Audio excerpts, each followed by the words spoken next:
Life Reflection, Chapter 13. So today I'm going to talk about my experience and history with basically my hobbies related to physical activities. So dance, gymnastics, tricking, and just basic calisthenics in general. Because for me, I actually consider that category of things like just physical exercise in general, like one of my most important things, I would say. I've sort of hinted at it by talking about how I really loved PE, how I thought it was super fun playing tag, how I always create physical activity games whenever it's my birthday, and how I was like a choreographer in dance back then. So this will be just like an overall look at everything and just how we are feeling about it now as well. Because there are a lot of feelings for just certain things, I suppose, and I'll get into it.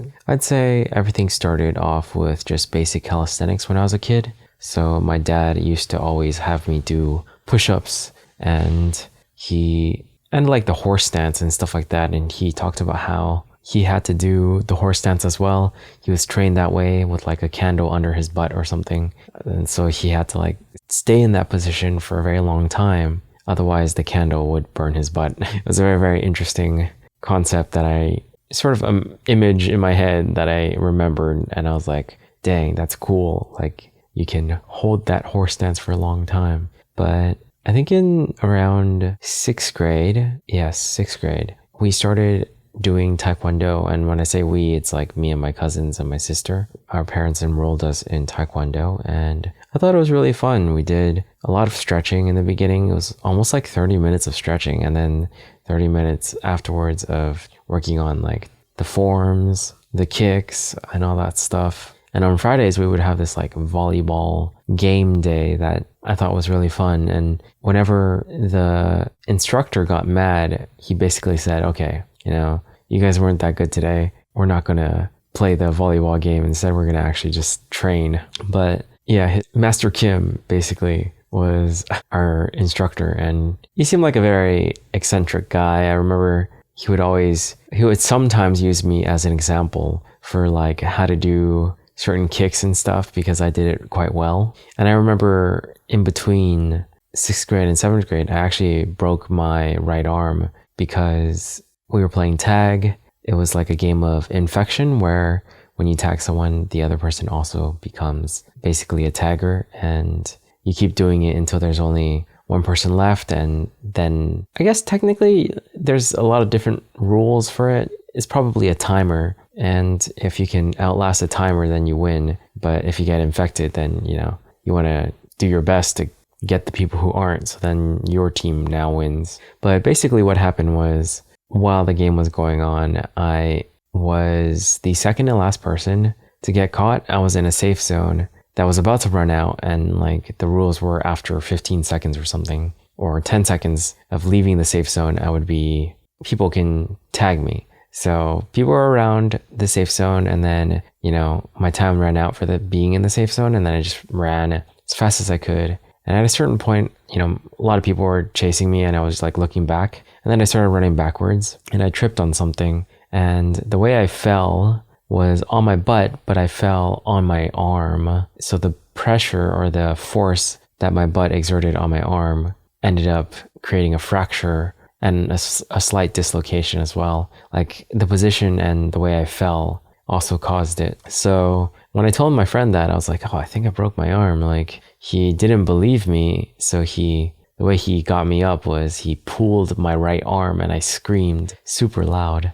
I still remember that moment. And afterwards, the teacher, got everyone out of the way, basically brought me to the office area and was like, called my mom and they had to like take me to the, I think, emergency place and waited there for a while, like just with a broken arm. And at a certain point they fixed the dislocation.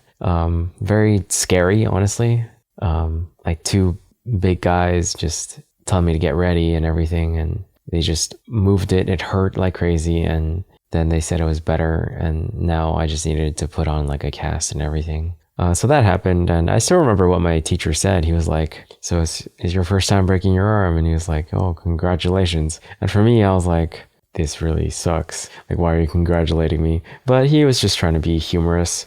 Still, not exactly the best time to be humorous. But yeah, it was the first time and the only time I've ever broken something. And I couldn't participate in Taekwondo because of that. And I remember Master Kim wanted photos to make sure I wasn't just like taking a break or something like that. But he would eventually like catch me back up in 7th grade to where everyone else was when I started, like the people who I started with, like my family.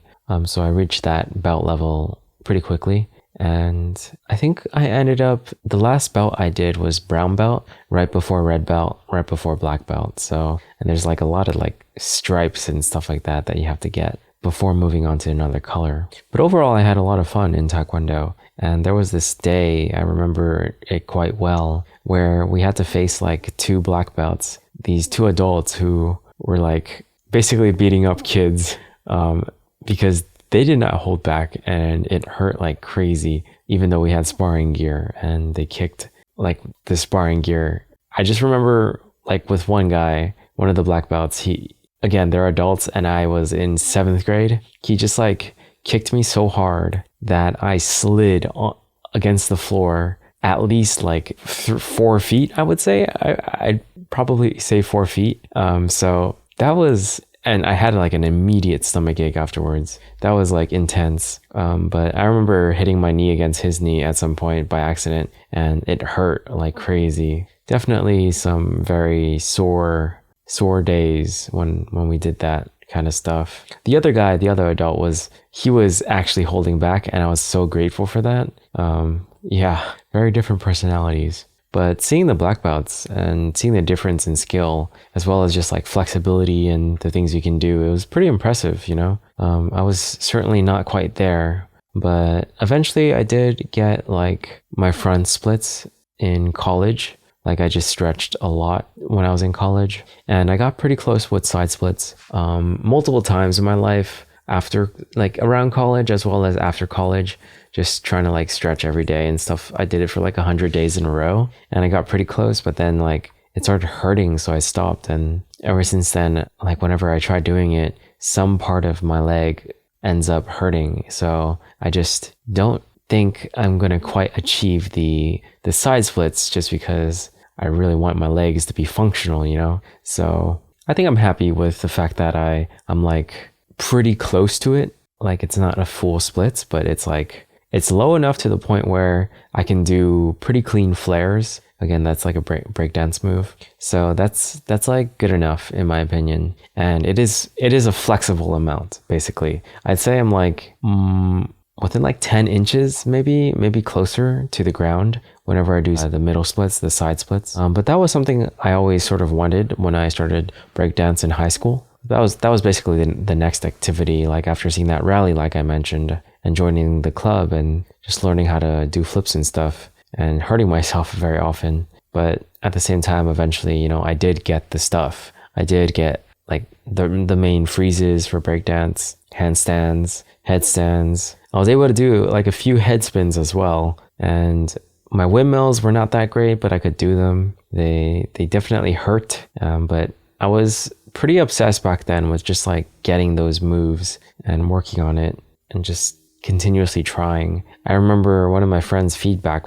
for me was like, oh, you know, you get pretty obsessive about just like one thing, like one move, and that was flares, and like maybe try working on other things as well. And he made a really good point. But for me, I was just like, I just got to get this move. I just really want it. So a part of me back then had that sort of same tenacity, I guess, that I have now, where it's like if I feel like I really want something, then I keep trying despite how many times I like fail, because flares were very, very difficult to get, especially since like, you know, all that stuff for me was self-taught. Had I gone to gymnastics and actually taken lessons in high school and college, I would have been so much better. But I learned how to backflip on my own. I learned how to do the round off backflip on my own, front flip, all the basic flips basically I learned on my own. But at a certain point, you know, once I became an adult and I was like done with college, I was like, you know, why don't I just try taking lessons?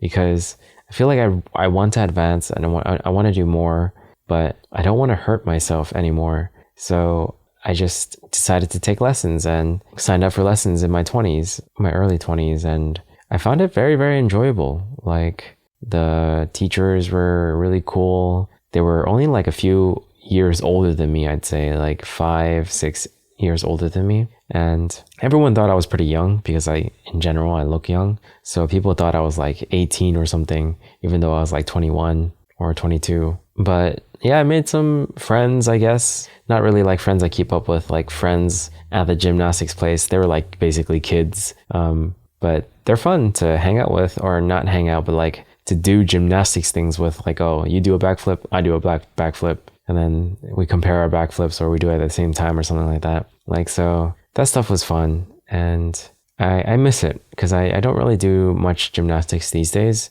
Ever since COVID happened, I kind of stopped with the lessons and I stopped with open gym, just going in. And I haven't been back since. But I do plan on eventually. Oh, actually, I did do one gymnastics lesson in Singapore because my friend who got married during that time, her sister invited me to go with them. So I was like, oh, yeah, why not? So that was like, geez, I was like terrible. I felt like so rusty, but I was still able to do some flips still. Either way, going back, I think will be pretty fun. I believe I will try next year. Right now, I kind of just want to establish like a good routine, and like just being fit, just being healthy is my goal. Mostly, recently I kind of broke my record for pull-ups, doing 19 pull-ups in a row. And they're like as clean as can be. I try to have my arms completely straight while going all the way down. And then when I go up, my chin is well above the bar. I have like videos of myself doing it that I will post very soon. And my main channel is going to have like a 50 pull-up type of thing as well, because I did that for 30 days in a row, 50 pull-ups throughout the day without any rest. Same with push-ups for 100. And those were really difficult challenges. But I feel like doing these things for me is very fun and it just feels good. Like, I like doing it. It's a part of my life and I want to keep advancing and keep getting stronger in some way. And my physical fitness, my cardio fitness is very, very low, I'd say. I think I mentioned how I ran in college and could barely achieve like under 8 minutes, like barely under 8 minutes. And now I can't do that at all. Like, in fact, my average mile time is like, I'd say close to 10 minutes, which is very, very bad. So I want to get it back to like under 8. But these days I haven't been necessarily trying all that hard when it comes to running. I'm more so just like focused on strength stuff. I used to really like calisthenic skills like handstands and doing planche stuff. I could never get the planche. I only had tuck planche. I would still like to try to get the planche, as well as like the front lever and stuff like that. There's a lot of calisthenic skills that I really, really thought were cool when I saw it back then and would still like. And for gymnastics, if I can still get the corkscrew, that would be nice. That's not a gymnastics move. That's like a tricking move. Tricking is basically gymnastics combined with martial arts. So I have the background for that. But the hardest move I could do was a butterfly twist. And that was a really, really cool thing that I could do back then. I actually sprained my ankle once by first trying to learn it. And I just didn't know how to do it properly. But yeah, that was unfortunate. But after I healed up, I managed to get it properly. But yeah, butterfly twist, it basically looks like a corkscrew, but just not as cool. I don't know, we'll see. But for now, going back to gymnastics, it's just to do the stuff I used to do that I found very fun and thrilling. Like I once said that doing a backflip the question popped up into my head, is like, why do people do drugs? Like, doing backflips just feels so good. It's like, why do people even need drugs? They should just backflip and they'll feel the thrill. And that's a very stupid thought, obviously, that I had back then when I was like a senior in high school when I first learned how to backflip. But yeah, it's a really, really great feeling and it's a thrill, honestly. Like I really love and miss that feeling. I remember there was one time I entered the gymnastics place and I was like, man, I feel like I can't live without this, This is like something that's just truly, truly amazing. It's like an aspect of life that you don't really get with other things, like the thrill, the airtime, just the wind in your face, I guess. It's not wind, but it's more like just the momentum and everything. And it's hard to describe if you haven't felt it before. And it's like, that's all you. You're generating it. You're the one running it, generating the heights, doing the round off, doing the super high jump and the backflip and everything. It's like all you. Yeah, and I've done it outside as well on like a track field. I wouldn't do that anymore, but it's kind of dangerous unless you're like a pro. You've done it since you're a kid, or you're super used to it. I'm happy with just doing it inside, like a gymnastics place where there's padded ground. But yeah, that's a lot of my history regarding just physical activity. I call it the kinetic zone, or just kinetic for short. Like, this is my life in regards to my kinetic category. I always have like a kinetic goal, basically. And right now it's basically just to integrate this routine that I have where I exercise 30 minutes a day for at least 5 times a week. Just as a challenge, a 30-day challenge, because I've been doing a lot of those. But yeah, lots of dance as well back then. Just practicing a lot of breakdance with my friend from high school, like in his garage, practicing flares, going to sessions, going to some competitions and watching, participating in a few competitions and really sucking because I wasn't very good back then. I'm still not great, but like I'm way better than before. And, the club during college, like I mentioned, was like some of my favorite times. All the practice sessions on the weekends, the practice sessions in general, like just the auditions, coming up with choreography with my cousin, teaching it to everyone. And then, my shows were fun as well. I remember this one time, like we were so happy that like we got a good slot in the show, because there was like certain slots in the show where if you are a certain level of, if people thought your show was like good, you would just get a certain slot basically. And our show was just considered, one of the top ones. So it was fun. It was really, really fun. And I would oftentimes give people solos a lot. I thought that was like one of the coolest things. It's because I watched a lot of Quest Crew and like Jabberwockies and ABDC, America's Best Dance Crew, when I was growing up. So I love that stuff. Like, it was actually my high school girlfriend that introduced it to me,